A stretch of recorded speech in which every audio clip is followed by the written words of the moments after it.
Good afternoon and welcome to SmartMusic's webinar on performance plans for beginning band soloists. My name is Michaela Graham, Senior Event Specialist for Make Music, and I will be running everything in the background for our session today. Before we get started, I would like to give you a couple of housekeeping notes. If you have any questions or comments for our presenter throughout the session, please feel free to drop it in the chat box. We love hearing your thoughts throughout the presentation, and we will have time for Q&A at the end. But hopefully if there's some questions throughout that we can answer, go ahead and stick those in the chat box. At the very beginning of the chat box here, I'm going to push an offer out just for you to download the presentation slides for the session if you want to reference them at a later time. That presentation will have some of the links that Kevin is talking about here in the presentation today. Without further ado, I would like to introduce our presenter, Kevin Mead. Kevin has recently retired after 35 years as a public school music teacher. His high school ensembles have won several awards and honors, including superior ratings, first place performances throughout the East Coast. His wind ensemble received the Rochester Rocks Award for Best School Band and was invited to perform at the New York State Music Conference. Mr. Mead has been honored with several individual awards, among them being twice named his school's National Honor Society Teacher of the Year, the Monroe County Legislator 2017 Willie Lightfoot Youth Advocate of the Year, and was named the Rochester Philharmonic Orchestra 2018 Band Music Educator of the Year. Kevin has been a certified Make Music clinician for over 10 years, training teachers throughout the country. And we are so glad you are able to be with us today, Kevin. I will let you take it away. Thank you very much for that. I appreciate it. As Michaela mentioned, I am a recently retired teacher, about to go into my third year of retirement. And I think timing is everything. It worked out very well for me. But every morning I wake up, I think about you guys out there in the field, and I can't express enough how much I appreciate what you're doing, what you're going through. The fact that you're here today means that you care and you want to get the information out to the kids, and you value what it is we teach, and no matter what, you're going to find a way to make it happen. And so I'm just offering my appreciation for that, and my hope that your year somehow irons itself out and things work out for you. In today's webinar, I want to make sure that you know it's certainly not intended to be a comprehensive list of how to teach a solo. I have about 45 minutes to teach you everything I know, and if I was to teach you everything about how to teach a solo, it would take me probably 46 minutes or something like that. So, but at the same time, I don't want anything that I don't cover to give you the impression that I'm not covering it because I don't value it. That's not true at all. I can't get to everything, but there's a lot of things that we're not going to cover today that are extremely important for young kids. So don't make that assumption. And the last thing is, because I retired prior to the COVID, there's software that's come out, there's opportunities that have come out, there's technology that have come out since I've retired from teaching. So I don't want to pretend to know more than you do about specific technologies that are available for distance learning opportunities. What I do want to share with you is my value of what students should know prior to preparing a solo, and how to get that information out to the kids. In terms of how to use the distance learning aspect, I'm going to have to depend on the information that's available online. I mean, Google Classroom, Zoom, Flipgrid, all those things. Is it synchronous? Is it asynchronous? Those things you guys are the experts in. But I want you to remember, the important thing is the information that's going to be shared is what matters, not the technology that gets it out. Don't decide what's going to be taught based on the technology. Decide what's going to be taught and find a way to make that happen. Outline for today, we're going to talk about student readiness. Are the students, especially these young kids, ready to receive something like a solo? To plop one in front before they are doesn't make sense. The careful selection of the material. We have one solo available, so everybody's going to do the same solo. Doesn't seem to make sense when every kid is at a different level, and we can meet the needs of the individual kids, kind of differentiating our instruction. preparing the students for the solo is something that I really value prior to passing out the solo. I think of the math class when the teacher reviews the lesson and then teaches the entire new segment and then sends the kid home with the homework. In music, so many times I am so guilty of taking all of the lesson time to teach what the assignment was last week and then just giving the new assignment and saying, come back next week, and I guess I'll teach it to you. We're not actually showing them how to learn the assignment. So preparing the student for the solo is very important. And as for assigning material, how to get the material in the kids' hands, monitoring the progress of the kids, communication. What is your expectation? How are the kids going to meet those expectations?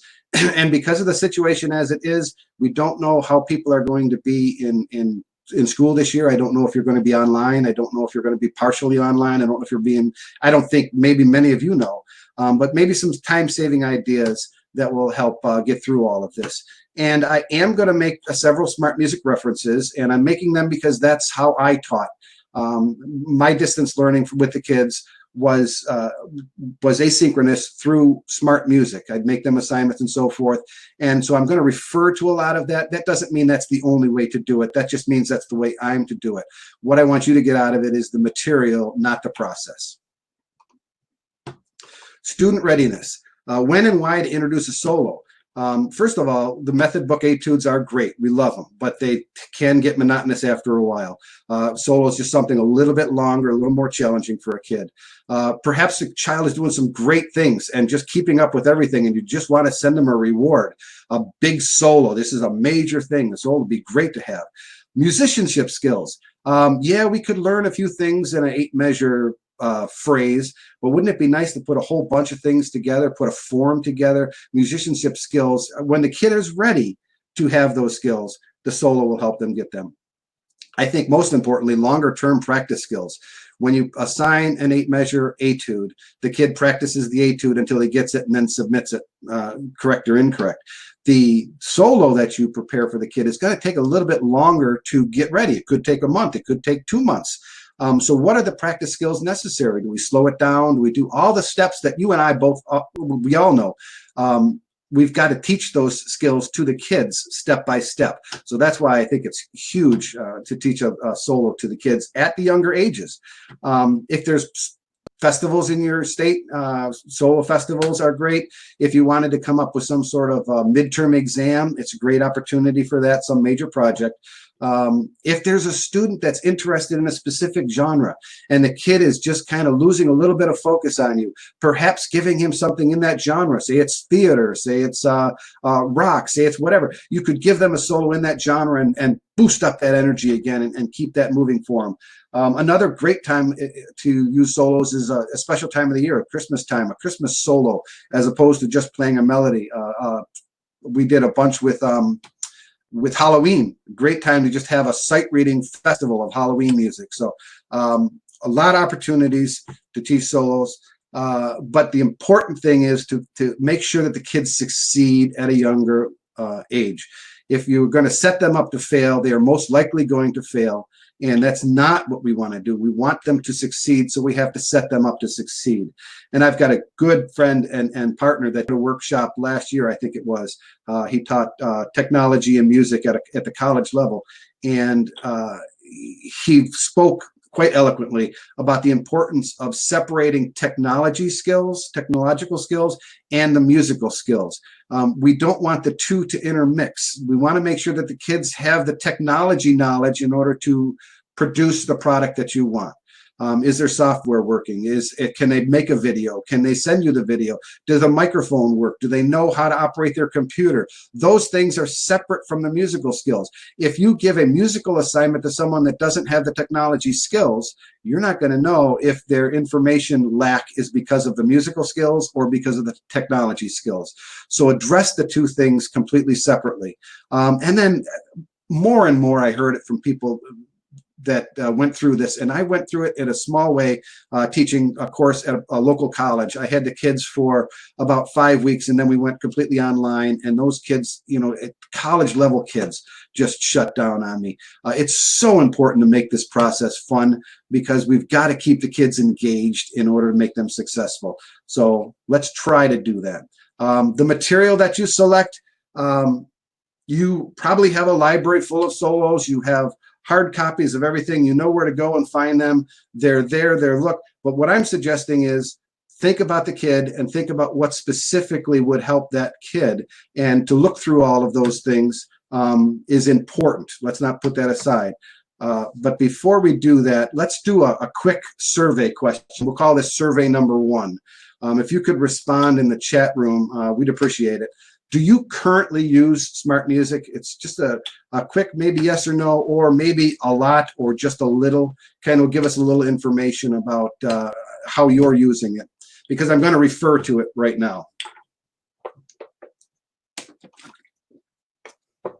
Thank you. This is the homepage for SmartMusic, and in the homepage for SmartMusic, there's a spot just for solos, and SmartMusic has the availability of a ton of solos for you to look through, and they're all on screen for you to look at them. For instance, if I hit that solo button there on SmartMusic, I'm going to see search engine on the left-hand side here, and let's see, it's selected just solos, and the genre is classical. I've also selected just the very easy, the easy, or the medium easy solo. Obviously, there's many more than that, but you can see there's 15 pages of solos just in the classical genre. If I want to go with something a little more fun for the kids, like a pop and rock, there's another 7 pages of pop and rock solos. My particular favorite is where is it? Oh, the Green Day solo. How can you have clarinet without being able to play a Green Day solo? Or Katy Perry down here, or Batman is up there. Like I said, 7 more pages. The availability of solos to meet your kids' skill level and interest level, to keep them motivated. It's all right here for you. Also, compilation books. I know we've used many of these. We've used classic festivals. We've used concert and contest collection with all the solos that are in there to choose from, plus a bunch of fun ones, spooky solos for Halloween, Cool Yule for Christmas, and so forth. And then soundtracks. Oh my gosh, Batman, Top Gun, Hamilton, La La Land, The Lord of the Rings. If you want to motivate a kid or reward or motivate a kid by giving them something, there's the opportunities here are huge. But once again, set up the student to succeed. Don't set up the student to fail. When you select the solo for the student, make sure that there's nothing new that appears in the solo, like the math teacher that hands out the homework. If he hands out homework with something in it that the student doesn't know, the student has to wait till next week to get the answer of that and then do the homework. So he's lost a week waiting. So if you make sure that everything is in the solo that the kid can do, the kid is going to be more successful once they get the solo, and they're going to get the solo. They're going to be able to perform it right away. The motivation's high when they receive the solo. It's going to remain high because they'll be successful. If the motivation's high and they're not successful, the motivation's going to wane off. So make sure they can play all the notes, all the rhythms. Make sure they can meet success. Appropriate material, make sure it's fun. I do want to point out something that I found through the years. If you've got a student that's struggling, a student that fails at it a lot and is having a hard time, if you give that student something that he is going to fail at, he is going to fail at it, and he's going to give up on it real soon. It's just, it's the way it goes. If you give that student something that they're going to succeed at, give them something a little easier, make sure that they can be successful, then they have motivation to continue on with something else past that.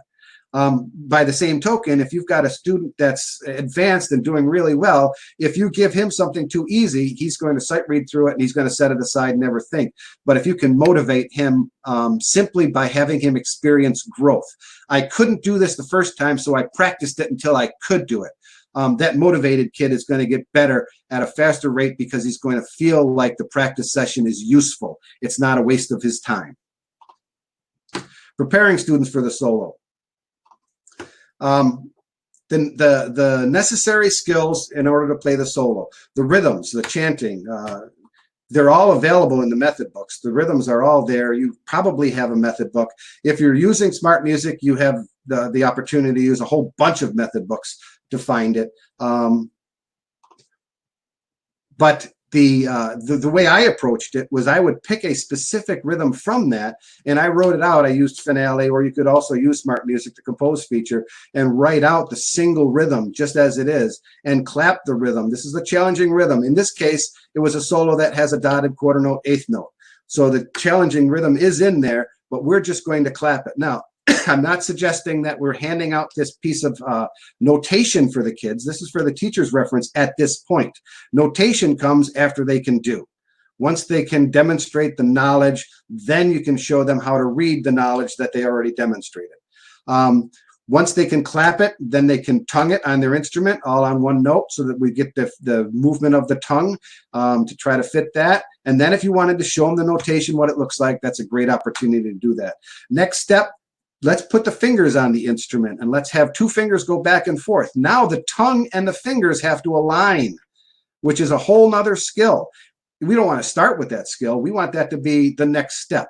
So now we've got the fingers moving with the tongue, and later if we want to take the tongue out and say, let's slur the entire thing. Don't use any tongue, just move your fingers. Your fingers have to mechanically move on the instrument at the right pace to meet that rhythm.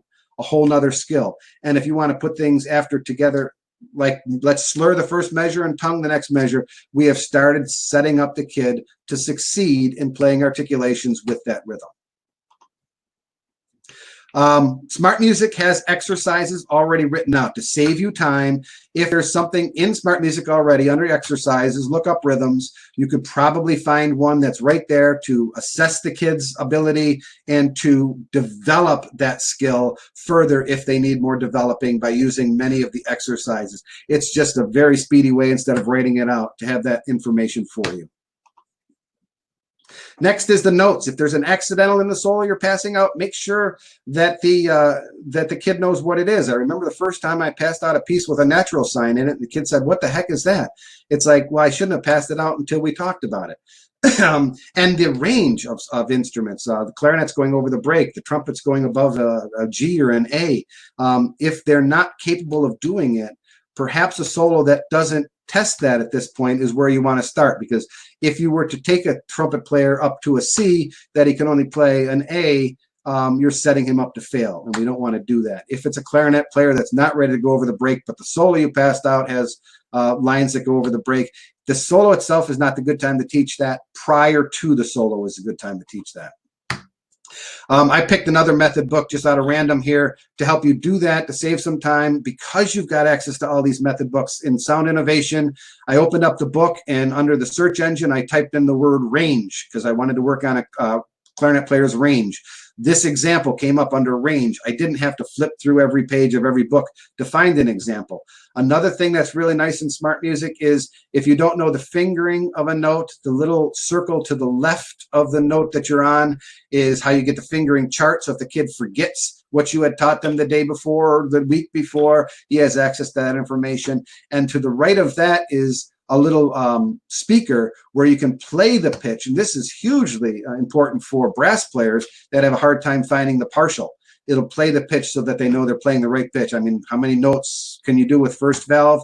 Almost all of them. So let's try to find the right pitch, and that pitch will help them do that. Of course, teach the kids how to do that. Also, Sound Innovations has some great videos online, and there's nothing more important to let the kids see it done, to model and so forth. So your kids can have access to SI Online. I think that'll come at the end of the session. You can have access to that link again to get videos of all of these things, of how to put the instrument together and so forth.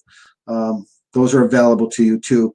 The key tonality, scales, simple songs. Let's face it, every piece the kids do, and for the first 4 years, is in the key of B flat major, and it's I think the opportunity to pick a solo for especially the advanced kids that are ready is to pick a different key, pick a different tonality. However, you want to make sure that they know how to do those things by making sure they play their scales, This is a blog that I wrote with a colleague of mine a little while ago that you could look up. This is pretty much the same process I'm going to talk about now and a little bit later is in this blog, but we did it for the entire ensemble and for the senior high level as opposed to the elementary level. So that might be something that's worth reading. But when you look at your scales, we always teach the scales the important ways, which is a repetitive muscle memory. Ba, ba, ba, ba, ba, ba, ba, ba, ba, ba, ba, ba, ba, ba, ba. And when they get that, they know the scale. But my question was always, do they know the key? Or is it just the scale that they know? So I want to demonstrate knowledge of the key, not of the scale. It certainly helps their reading ability after we do pass out the music. Scales and thirds have always been a good thing. Once again, it's in exercises in SmartMusic. It's available to you. We enjoyed picking a melody, very simple melody, Hot Cross Buns. Bum bum bum bum bum bum bum bum bum bum bum bum, or mi re do do do do do re mi re do. Or how about this? Start on do ti la la la la ti ti ti ti do ti la. We made it minor. We talk about it. We do it. We talk about it. Then we do that in a different key. All right, instead of starting on D, let's start on E and see what happens. Let's start on F sharp and see what happens. Learning the keys by teaching the scales, more or less. Another thing I found was my kids would really struggle if I changed the pattern, the muscle memory pattern of the scale. Ba, ba, ba, ba, ba, ba, ba, bum. Instead of that, play a different rhythm. Now, this is one that you'd have to obviously do with reading because we don't want them to do it through repetition, through rote. We want them to read the rhythm themselves on top of the key. And my kids became better readers in key signatures because this took them away from that muscle memory. It's not just a B scale. It's now a B scale with, quote unquote, a melody underlying. The last thing came across when I was teaching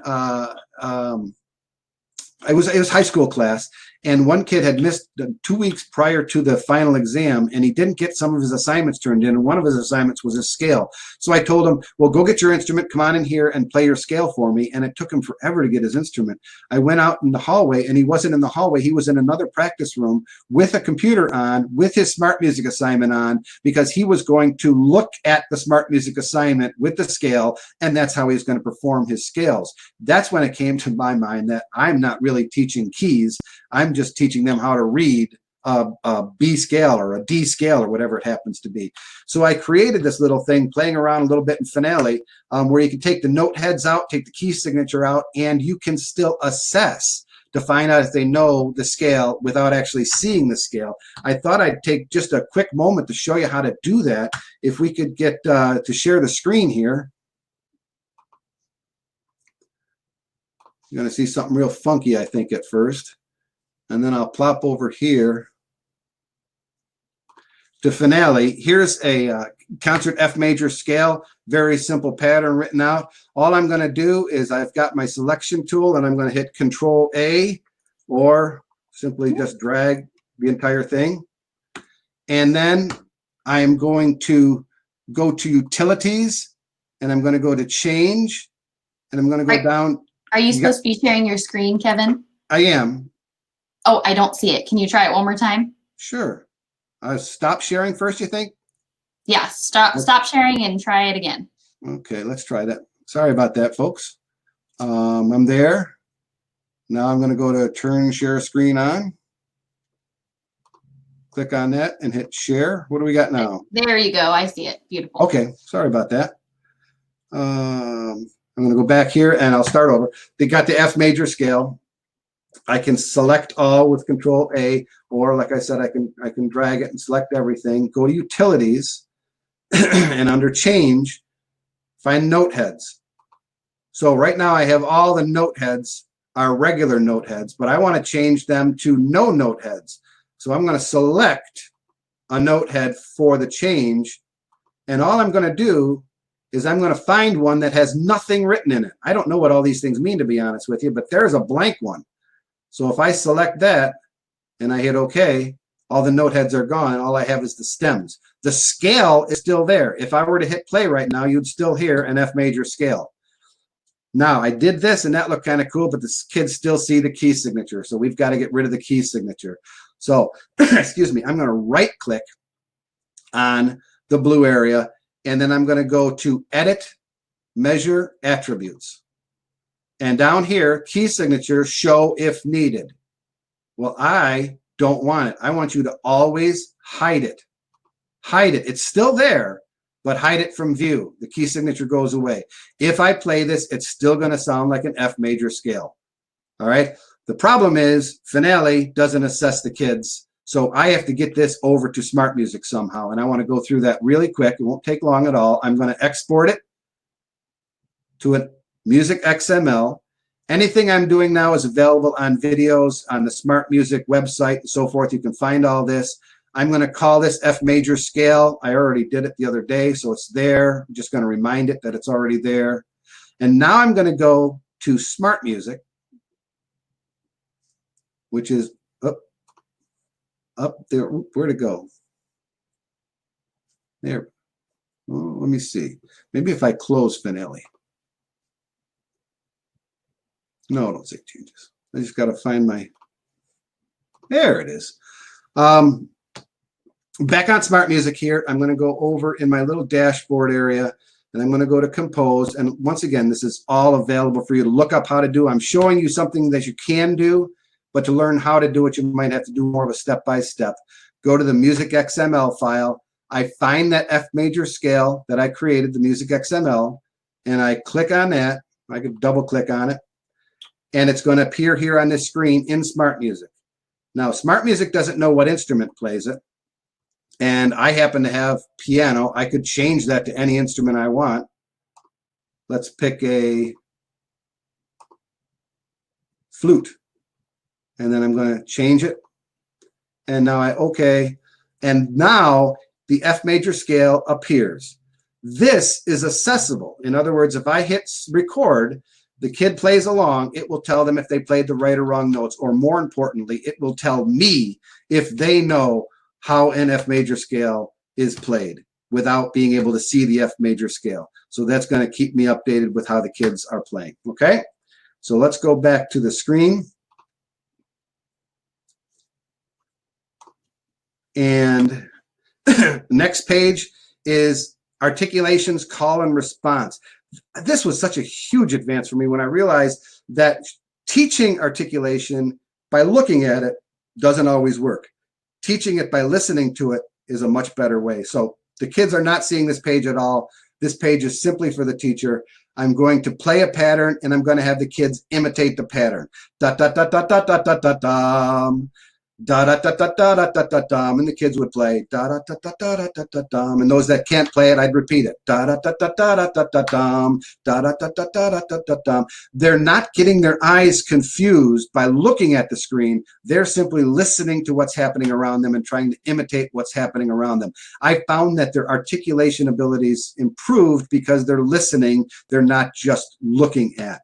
And if I'm preparing a kid for a solo, I can find out what articulation is in that solo, and we can make this a part of the pattern, which the kids are already used to the pattern. So throwing it in there is not going to throw them for too much of a loop. So I could get the articulations ready for the kids. Another thing that's available in SmartMusic is something called Sight Reading Builder. And this is a great way to teach all of these concepts together, or to evaluate whether the kids are successful prior to passing it out. So I thought I'd share that with you too real quick. It's called Sight Reading Builder. And I got to share my screen. There we go. See if I can do it right the first time this time. So far, so good. Can you see my screen? Looks great. All righty. I'm going to go down here to Sight Reading Builder. And Sight Reading Builder is a music generator that will generate any kind of music that you wish. I'll pick cornet. I'm going to pick everything to be andante. I don't want anything random at all. I just want andante. I'm going to apply it. Everything that it produces is going to be andante. And because I'm teaching, I'm not using this as a sight reading practice. I'm not just sight reading. I'm trying to teach concepts. So I'm going to only use 4 measures so that we can see them all. So I apply, and I'm going to see 4 measures. Level is where I'm going to choose a very simple level. Let's say level 2. I don't want anything too difficult for the kids. I want something simple. You'll see I immediately got a sight reading example. If I hit the gears, I get another one. I get another one. I get another one. It is absolutely unlimited how many I have. But that's not the purpose of this. I have a solo I'm going to pass out that's in 3/4 time. So I want every one of my sight readings to be in 3/4 time. How long would it take you to find 50 sight readings in 3/4 time with this level? Let's also say that the piece is in G, concert G major. It's not in B flat major. Now, everything that I write is going to be in concert G major. All right. In this case, it is showing me the accidentals as it goes, sort of courtesy. I'm going to get rid of those because that's not going to be in the solo. So now I'm still, there's another one. There's another one. There's another one. Okay. I'm with concert G major, 3/4 time. Let's see. I'm not going to see any, I don't want half rests. I don't want any eighth notes unattached to anything because I don't think that's going to work. I don't need whole notes, so I can get rid of those. But the level 2 right here, dotted, yeah, that's good. And that's okay. But you know what else? Because this pattern, we talked about it, that dotted eighth note, dotted quarter note eighth note is in there, I'm going to add that. If I would have selected level 3, all these other rhythms would have been there. So now if I go across and hit this and hit this, eventually we're going to see that pattern. We're going to see the dotted eighth note in 3/4 time in G major. I'm preparing my kids for the solo using Smart Reading Builder. What about the range? What if the range is too high? I've got a kid that's got, or let's say, for instance, I want the kid to be able to get up to a C. I can take the high range and go up, one too many, up to a C. Now, the examples in here are going to go up to a C. I can also choose in here, I like this one if you're doing clarinets going over the break. Just choose the notes that go over the break. And every piece will be going over the break. So your kids are constantly practicing going over the break. You don't have to go through 40 pages of a method book to find. Okay, I'm going to move on to intervals. For this piece, it's not going to matter as my solo has intervals in it, but if I decided I only wanted steps, I could do unison or steps. I could change this, but I'm not going to. My rhythmic options, ties, there are no ties in my solo, so I'm going to get rid of those. Other options, cross the clarinet break with steps, so forth, those are available, not going to matter to me, but this is articulations. My piece has staccatos and it has accents. So I put those in there and I select, and I'm going to see accents and I'm going to see staccatos as I go across. Okay. I do not have any slurs, or let's see, I do have some slurs. What the heck? Let's put some in. Slurs are going to appear if I choose that. Once again, randomly. My piece also has dynamics, so I'm going to need some dynamics. These are the three dynamics that my piece has. So as I go, I'm going to see different dynamics in there. Ornaments. My piece doesn't have any. This isn't going to have any, but if it needed those, if I wanted to teach what a mordant was, I could demonstrate, or excuse me, create a piece quickly that the kids can play with a mordant in it. Arbitrary jumps. This is real nice if you want the piece to start on do, end on do, or if you don't mind if it's so forth.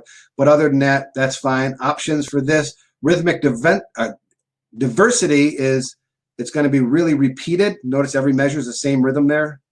Or is it going to be diverse? In this case, I want diverse, so it's random. Ensemble options, if I'm doing this for the entire band, that would give every instrument for the band. But we're not going to go there because this is just for solos. Now, the important thing is here. Everything that I've created can be assigned. The template can be assigned to the kids, which means the kid would open up their assignment and the very next thing to come up would be what they get. You have no control over what it is. It's completely random. So if you wanted to use it as an assessment, random assessment, can the kid meet all of those things? This is a good thing to assign. If you, however, find one that you say, that's perfect, that's exactly what I want, that one right there, then you would create an XML of that exact piece. and then you go to compose, bring up the XML like I did before, and that particular example would be what you're assigning to your kids. So you see the difference? So that is the one example that's perfect that you want the kids to practice. This is to assess whether the kids are ready to go on to the solo, whether they have those skills. All right, great, quick. If it's something that you're interested in, YouTube has videos. They all have videos on how to do that. I'm going to stop sharing now and see if I can get this right. Ta-da! Beautiful.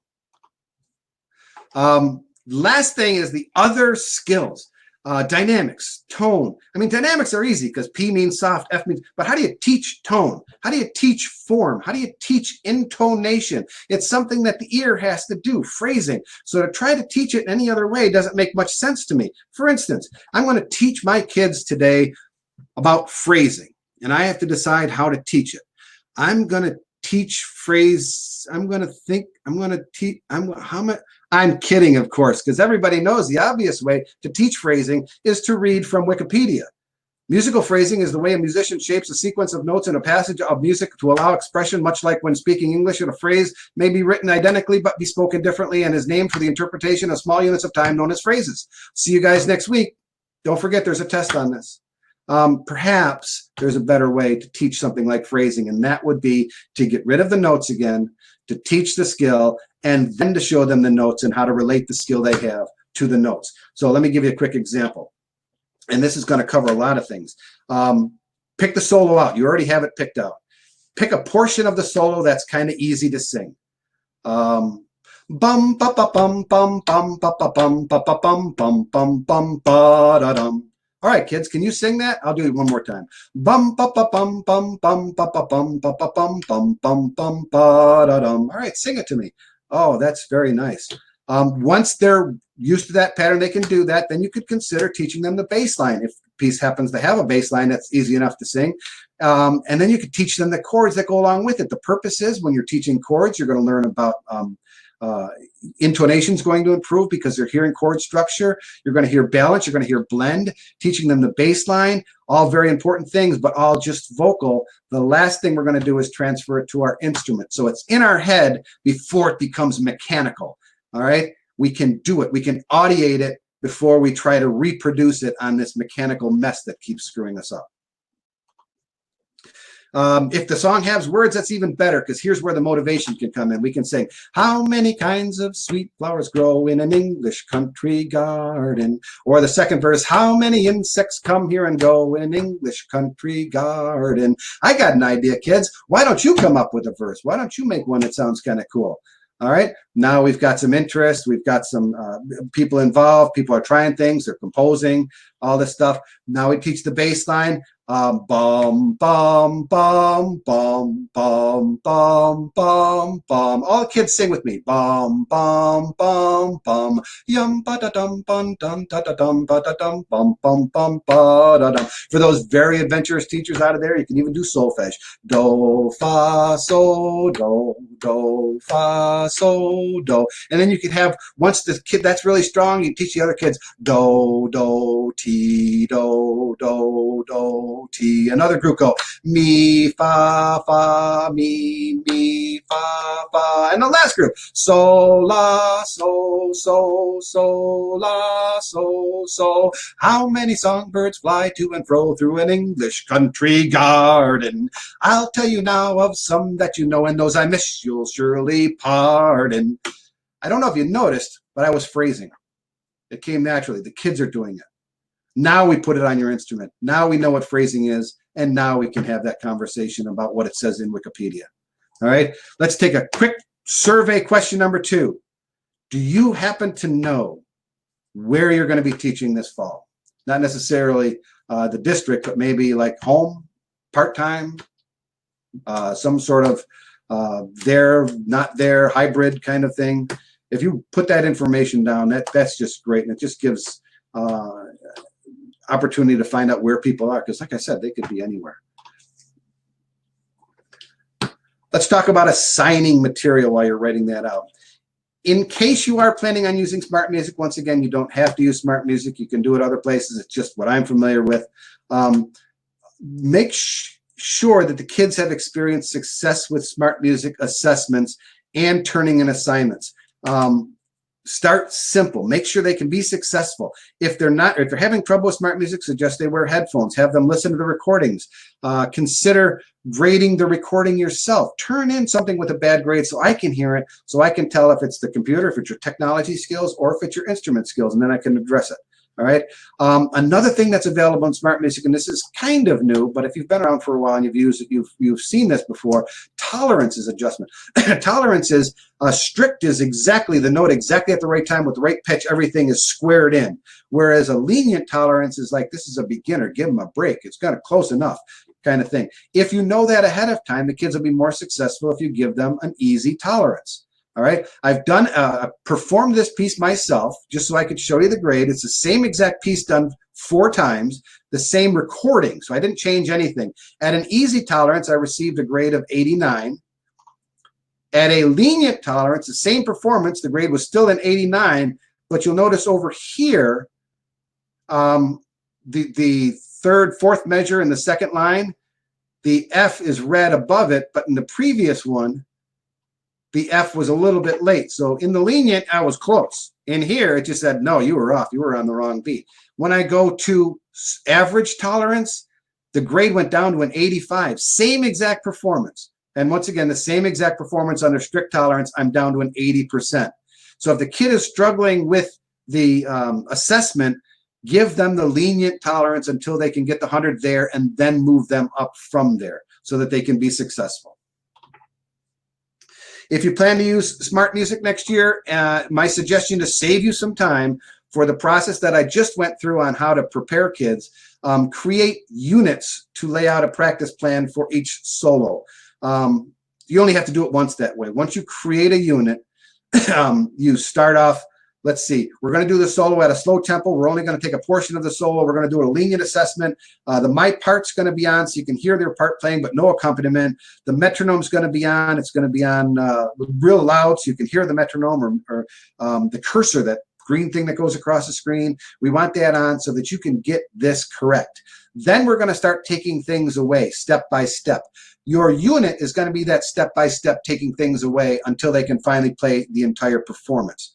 This is an example of such a unit. The unit is called Solo Prep. Processional is the solo I picked. There's 8 assignments in the unit. Okay, I'll show you what one of those assignments is if I can share my screen real quick.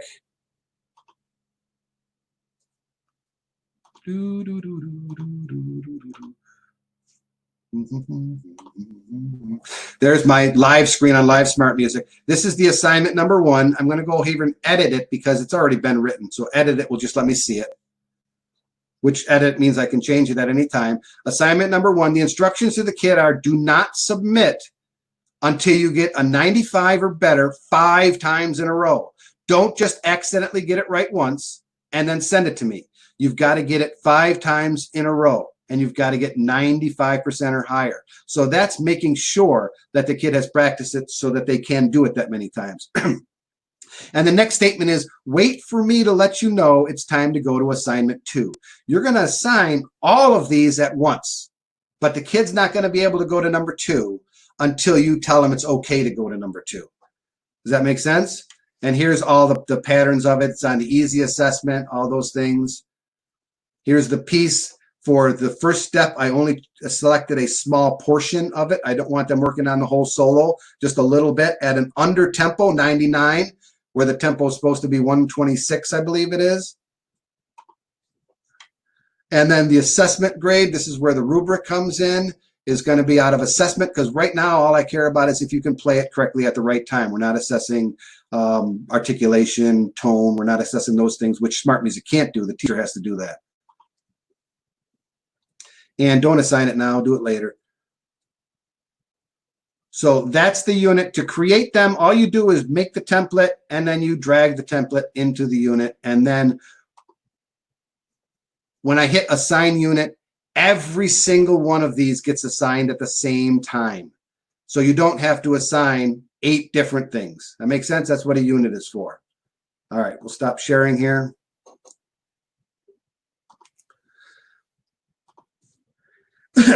Rubrics. I showed you what a rubric was in terms of the grading, but rubrics are also things that SmartMusic doesn't grade. So make sure when you set up rubrics, they're so important because you got to let the kids know what they're being graded on.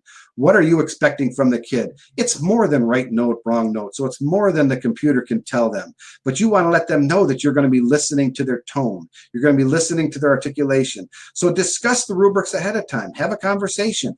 When you do other assignments, use the rubrics to grade the other assignments so the kids are familiar with them. Make sure that when you make an assignment that the kid knows what's expected of them. I've had kids say, you gave me an 89 on that, but I played all the notes right. And I go, yes, but I was grading articulation. Sorry, I forgot to tell you. Have the kids listen to things and use the rubrics. Actually, you could create a video of yourself and say to the kids, all right, let's find out where this fits within the rubric, okay? Here's my articulation rubric, for instance. If I select one after hearing the kids perform it, that tells the kids not 80%. That tells the kids that the performance of correct articulation is lacking. Performance is not differentiating between tongue and slurred notes. So it's more than 80%. It's the information they need. Good, it's sometimes correct, but it not always differentiates. In other words, we're getting there, but we're not quite there yet. Number 3 is a 96%. If you can, and by the way, the numbers, the grade numbers, those I created. You can create those too. Those aren't written in stone anywhere. Student performs with proper articulation, but made 1 to 3 mistakes. So you know how to articulate, you just didn't turn in a good assignment. And the last one, of course, everything's played perfectly. Keeping the students engaged, keep them engaged. No, this is what another thing that I'm hearing from all the teachers that have gone through this process, note taking. You're in such a situation now where you don't see these kids on a regular basis. You've got to keep track of their assignments, of how they're doing, of what they need, and just take notes after notes. Share things and information with the kids, share them with the parents, make sure there's an understanding, monitor and adjust your assignments constantly. When you can get video submissions, get them prior to, review the submission, and then use the lesson time to talk about what you did. Don't use the lesson time to watch the video. Online material, share it with the kids. How can they get videos? Where can they find recordings? Publishing companies, YouTube, so forth. Plan, model, communicate, repeat. You've got to communicate with the kids and with the parents for them to stay engaged. That is a lot of information, and this slide is also put there intentionally so I can show off a picture of my grandson. But after that, I'm going to now give you some candy, which I think you might enjoy. In SmartMusic, as Standard of Excellence Festival Solos, you may have heard of it. There is performance plans available for these. Performance plans, first of all, the Festival Solos Book 1 has 15 solos in it. The performance plans lay out 24 exercises per solo.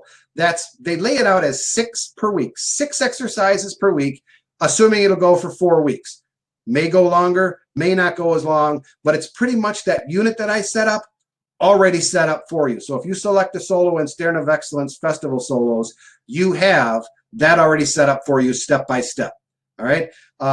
Joe's rubrics are available. I think you have to go to their website, which is on the bottom and will be available to you later. You have to purchase their rubrics.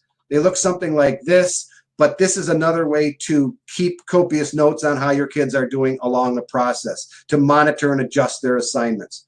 So those are available to you. I'm going to go once more to turn the share screen on here, and I'll just show that for you real quick. There we go. I'm going to type in Standard of Excellence Festival Solos over here. And then I'm just going to hit enter, and it's going to give me that search engine. There's all the Standard of Excellence Festival Solo books. And here is the performance plans. If I open up the performance plans, I can see that all of these are available. That's one solo, Melody Opus 44, Lesson 1, Lesson 1, Lesson 1, Lesson 1, Lesson 1, Lesson 1, Lesson 1. Important to note there's 8 of them because 2 of them are for the French horn only. The French horns have to play in a different key because of their range issues. So these are for French horns. Do not assign them to the, I call them regular kids, but the non-horn players. The horn players would get those 2 instead. That's Lesson 1. That's the first week. Lesson 2 is the second week. Lesson 3 is the 3rd week. Lesson 4 is the 4th week. And by the end of lesson 4, they should be able to play.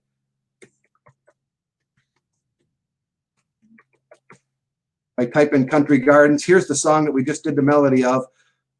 So it's familiar to us. Let's open up the first assignment for, I don't know, clarinet. Already set up for you. Here is the rhythm only. Once they can play the rhythm only, then they can go to a few notes with their fingers. So they can start moving their fingers with the rhythm. This is assigned. They get this back. Wow, that's huge.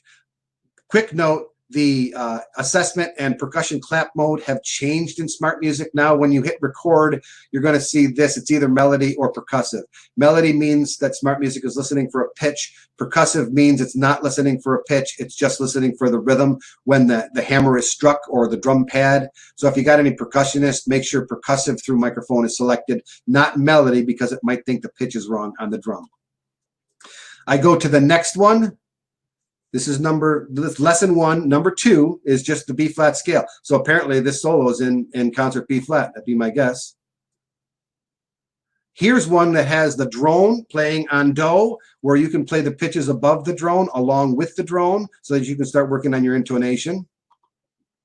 Then it gives you a duet to play either with somebody else, or the piano will play the bottom part while you play the top part, so that you can start getting used to somebody playing a different rhythm than you are playing.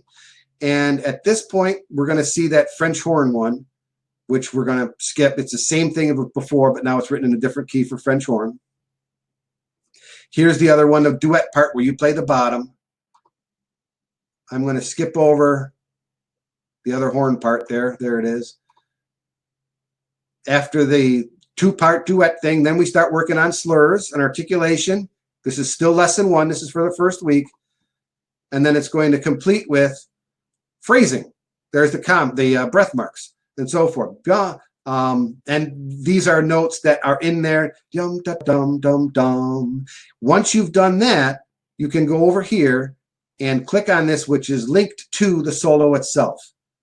And the kid opens up the solo, and they're supposed to play the first 12 measures, which is up to here, which is basically what we just did. Bum ba da dum bum bum ba da dum ba da dum bum bum bum ba da dum. So now they're ready to go to, once they perform that, they're ready to go to the next one. If you create units out of those lesson plans, you can assign them all at once. You can assign them separately if you wish to. Another way, and this is where a lot of people will do it, is they'll just assign the Country Garden solo. This Country Garden solo is your next solo. So if the student is taught well, they'll know to click here for the performance plan, and it'll take you back to that book, to the performance plans for that solo. So now there's the Country Garden performance plans. So don't try to do the whole solo. Do the performance plans and then do the whole solo. It's up to you how you decide to approach that with your kids as an assignment.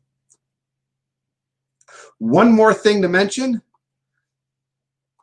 and that's brand new as of this morning. I just got this word today. Printing is now available in SmartMusic. If there's something on SmartMusic, and I believe that book we just looked at is one of those things, you can print out those things. What can and cannot be printed out is available at this site right here, which of course you'll see after the session. So what can we print out? What can't we print out? There you go. There's the information. Questions? I know I ran a tiny bit long. I can't talk any faster. Thank you so much, Kevin. Wow, that was so practical and super helpful. I do have a few questions that I picked out, but before we get to the questions, I just have a couple of links that I want to share with you guys. So I'm going to take down the presentation slides, and I'm going to share a couple of links with you here. If you need a certificate of completion for today's session, certificate of attendance, whatever you want to call it, I'm dropping that link into the chat right there.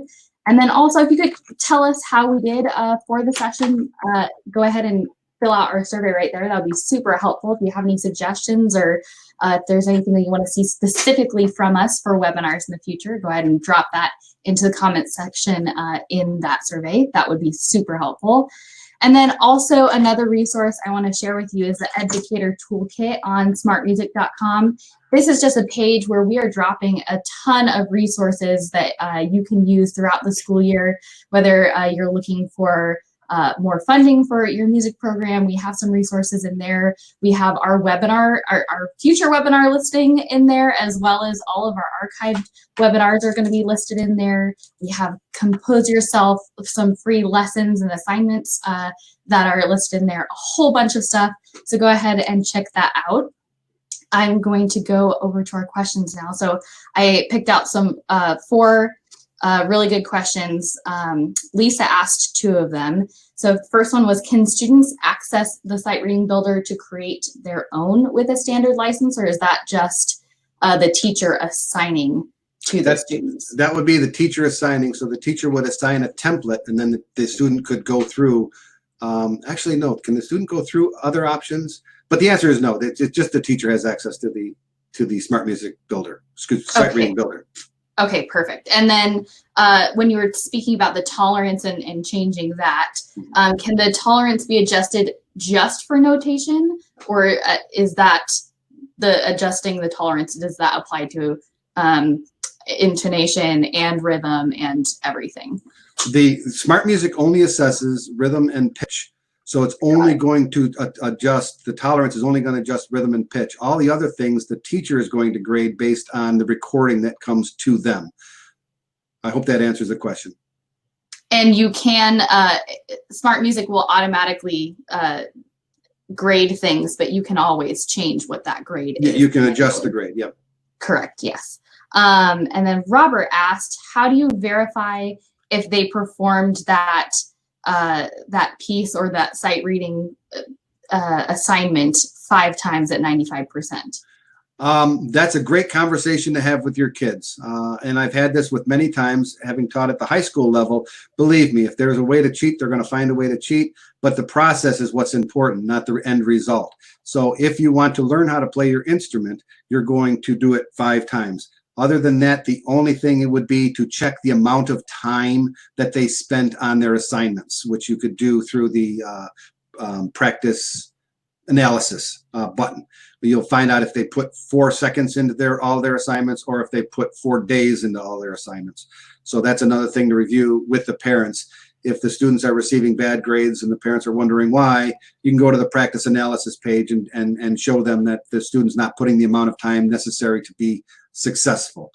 And once again, if the student's not spending a lot of time but is extremely successful, then you as a teacher might want to consider what you're assigning that student and up the ante a little bit. But there's no way to prove that they've done it 5 times. No. That's super helpful. Okay.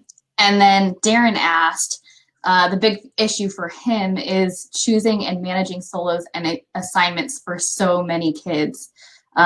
His 5 groups become 150, 200 students. How do you manage so many assignments? In most cases, and in the performance packs, when you assign it, you can assign it to a number of kids. Let's say we've got, of course, something you wouldn't share with the kids. You've got 4 ability levels. Kids that are struggling with rhythms to kids that are extremely advanced. You have 4 solos set up for those kids.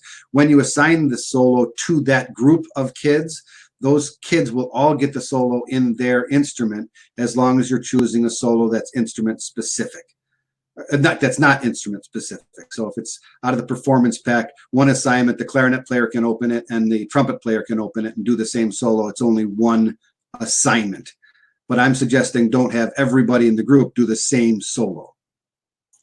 Smart. Yeah, I that's a really good way to do it. Mm-hmm. Lisa, again, one more. This is going to be our last question for the day. We got to wrap things up. She said, can students compose and put their composition into SmartMusic for playback assessment? Yes. Last I had heard, the compose feature was available for kids. I hope it still is. I believe it is, yes. Yeah, so it should be fine. The kids can compose and share with you, or share with other kids, creating an XML and bringing it up and so forth. So as a teacher, I would have the kid create, send it to you to make sure it's appropriate, and then send it out for the other kids to take part in. Maybe a contest for whose melody do you like the best. you take that chord progression that I shared. Once those kids can sing that chord progression and bass line as fast as I just did, it's amazing how fast they can come up with an appropriate melody that follows that chord progression. And the amount of stuff that they produce is just insane. So. Awesome. Well, thank you so much, Kevin, for being with us today and giving us all of these resources and all of this information. It's so helpful as we're preparing for the coming school year with a lot of challenges in front of us. So thank you for your all the information and the positivity. We really appreciate it. And thank you all for being here today. Again, I'm going to drop that certificate of attendance back into the chat box. I also dropped the presentation slides link in there. And I'll drop the survey in there one more time.